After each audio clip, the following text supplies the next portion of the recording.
Nico Collins put on IR, wrapping up his second season in the NFL. And when training camp begins in, I don't know, how far off are we? Like 7 months? The questions about Nico Collins, it's going to be Groundhog Day, Deja Vu, however you want to put it. They're going to be the exact same as they were heading into camp. Here and now, you're going to have the questions about being able to stay healthy as well. Nico Collins concludes the season with 37 catches, 481 yards, 2 touchdowns in 10 games. Not great. There's some good things about Nico Collins. He works his ass off. There's probably a gray area to the production. There were specific games where he played better than his stats showed. Davis Mills missed him a couple of times. And there were times where he was able to make some plays, but for the most part, we head into training camp. The question last year was, is Nico Collins a, quality number two receiver? You could probably lean towards no. But at the very least, even if you're the ultimate optimist, the question remains the same and it remains undecided. The good news for the Texans, and I never thought we would get to the point where you look at the Jacksonville Jaguars and you say, that's how you do it. The Jacksonville Jaguars in one offseason, they were able to put together one of the most productive receiving corps in all of football. They did so by giving Christian Kirk a 4-year deal, Zay Jones a 3-year deal, and Evan Ingram, they gave him a 1-year, $9 million deal after a pretty disappointing stint with the Giants. Oh, yeah, they also traded for Calvin Ridley, so Calvin Ridley's going to get in that mix. But the Jags right now, they're the only team in the NFL with 3 guys with 60 catches and over 600 yards. And that was one offseason. It's easy to focus on the bad things the Jags did, but the one thing they did is they gave Trevor Lawrence some options. I'm sure having Trevor Lawrence doesn't hurt, but between Zay Jones, between Christian Kirk, and between Evan Ingram, and there were a lot of tight ends to choose from, that was the one they went with.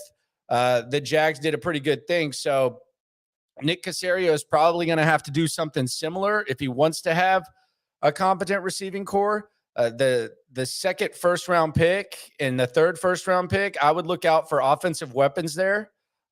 Maybe you go with a running back that can help you in the pass game, a Bijan Robinson or Gibbs with one of those picks. Maybe you go with the receiver. There's a lot of receiving options.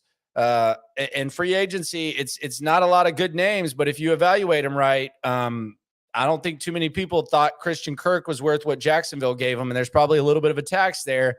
And Zay Jones, this is the best season of Zay Jones's career. So there are opportunities for Nick Caserio to improve the receiving core. But as far as Nico Collins, yes, he's going to be on the team. I don't think he's like in jeopardy of falling out of the NFL. But you can basically take what we said last training camp about Nico Collins, and you can go ahead and play that at the next camp, because it's going to be the same exact question for him, as is it going to be with Jonathan Grenard. Couple of guys that you really didn't learn much about this year, and you're going to have the same questions. Jonathan Grenard, unable to stay healthy 2 years ago. We actually talked to him at training camp about that. He said it was all about proving that he could stay healthy. Didn't stay healthy this year. So we're going to be having the same questions about Nico Collins, Jonathan Grenard, and Garrett Wallow as well. Garrett Wallow, I guess he's a good special teams guy. I guess he's a spot contributor on defense. I don't know.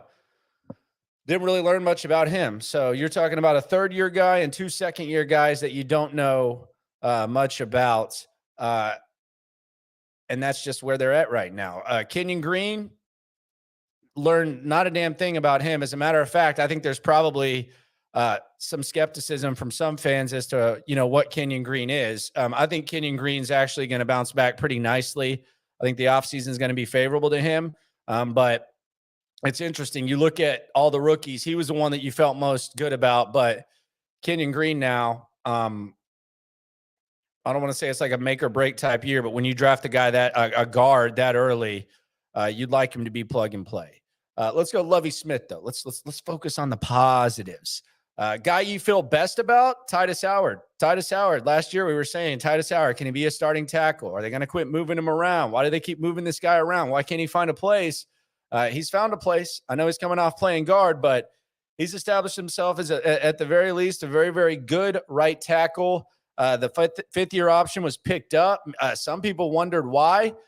They showed you why, and Titus Howard made him look good. So Titus Howard, you feel good about. And the guy that you learned the most about, and it was the most important one, Davis Mills. Davis Mills is not a long-term answer as a starting quarterback, and we learned that, and we're very fortunate to have learned that because that was the most important thing to answer. But Nico Collins, same old, same old. Another one bites the dust. Probably could be a little bit of caution here. I do think you got to look at, Stingley and maybe Pierce. I don't think Pierce could have played this week, but maybe next week he could have. He was still limping when I was in the locker room at the last ball game. But there is a little erring on the side of caution with these guys. So we'll see what happens. Chris brings up Quintariano. Yeah, Quintariano is a good ball player. He's going to be a depth guy that we feel good about. The tight end position is going to be interesting to see how they address that. You probably need a couple of guys. Could that be an area they go in the second round, third round in the draft?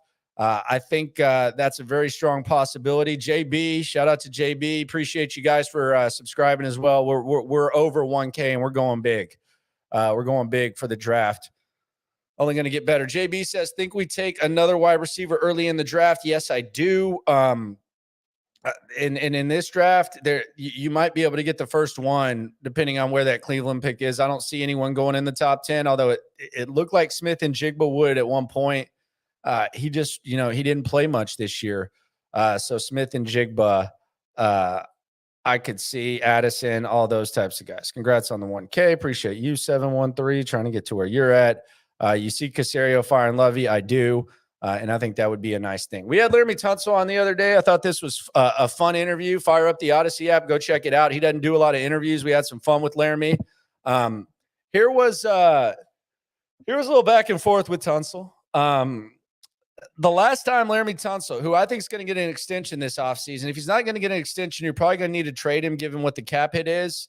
I don't know if they look at it that way, but common sense would tell you. And he seems kind of open to the extension. This was a little back and forth. Talking to Laramie Tunsil. This was on Sports Radio 610 in the Loop, 10 to 2 Monday through Friday on Sports Radio 610. We interview players each week. We cover the team. We criticize the hell out of the team. We praise the team whenever it's fit. Lopez has been doing it for 30 years. I'm as close to anyone in this club now. So we try to bring you the best content, the most exclusive content that we can. And Laramie Tunsil was on the show after being named a starting Pro Bowler. This was a little back and forth on old Jack Easterby and Bill O'Brien negotiating against Laramie Tunsil. And Titus Howard, what do you think about Titus Howard moving around? First and foremost, I love the city. Big shout outs to Houston, Texas, for sure. I appreciate the culture here. And I just appreciate the fans of just being the Texans fans when we had things going in 19.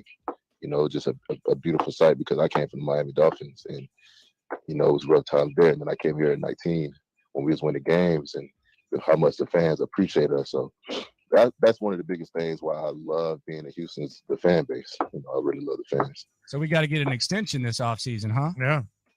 Sounds lovely to me. Sounds lovely. Are you going to do your own negotiating? Absolutely, man. Got to keep that money in the house. You might have tough. It seems like Caserio might be harder to negotiate with than Easterby. Hey, hit the money sign again. They know. Hello. Hey, I feel like you're playing up though. I feel like you're going from negotiating with Easterby and OB to now you're gonna have to go in there with Caserio. It might be a little harder negotiation. Hey, I just hope Nick ready. What do you think about Titus moving around a lot? Do you look at that and say, man, I think he should just be in one spot or whatever's best for the team? Can you hit that money sign? Right. Yeah. They're gonna have to pay him. He's doable, man. He can play anywhere on the O-line. He should have you negotiate with him for him. Absolutely. Why not? When you're negotiating, were you at all nervous about it? Did you have any help? help? He had Jack Easterby and Bill O'Brien ahead of him. That's he right. was counting. He was counting his money. He was counting his money before he even made the deal. He knows. He knows. He knows how easy that was. Not going to be the case this time. It'll be interesting to see how Nick handles it when it does happen. Michael says draft 2 QBs, trade 1. Why? Why not just trade the pick if you want to do that? Why? I don't get why you would do that. I mean, if you want to trade the pick, that's fine, but why draft a quarterback and then trade him? Just find a team who wants the quarterback and then you trade the pick. Why would you draft the quarterback and then ship him? I think you're thinking a little too much there, Michael. But appreciate the feedback. Chris, y'all are crazy. Yes, we are. Always. It's also crazy that there's a game tomorrow, isn't it?